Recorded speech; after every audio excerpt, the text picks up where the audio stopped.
zan yi budulci ba.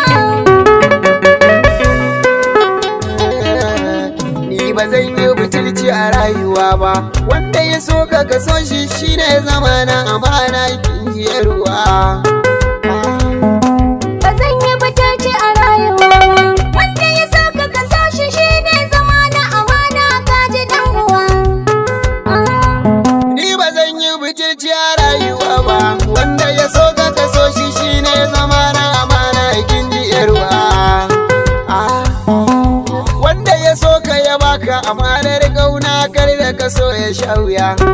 Can asalin ta kauna yarda ce da shiga a zuciya. Ta gama bin jini sai ta zama ruhi ko ina ta zagaya. Kamar ni sai su zama ɗaya da gani ba tambaya. Wanda ya sanni da ke ya sanni cikin duniya na zarce kowa. Na zarce kowa.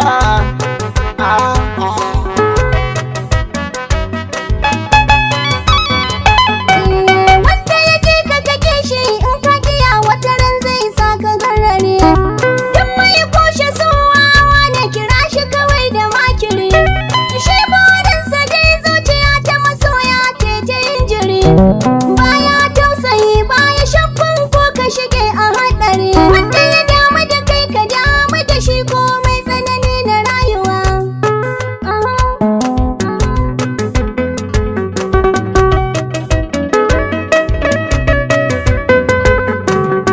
Na samu sa'ar budurwa mai nazari mai kyau da duba. Kyawun halinta daidai idan ta min laifi ta tuba.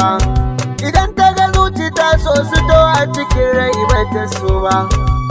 Burin masoyi ya sami irinki ba za ya yarba. Kyakkyawa ta ƙarshe ido na san kallon ki yar uwa.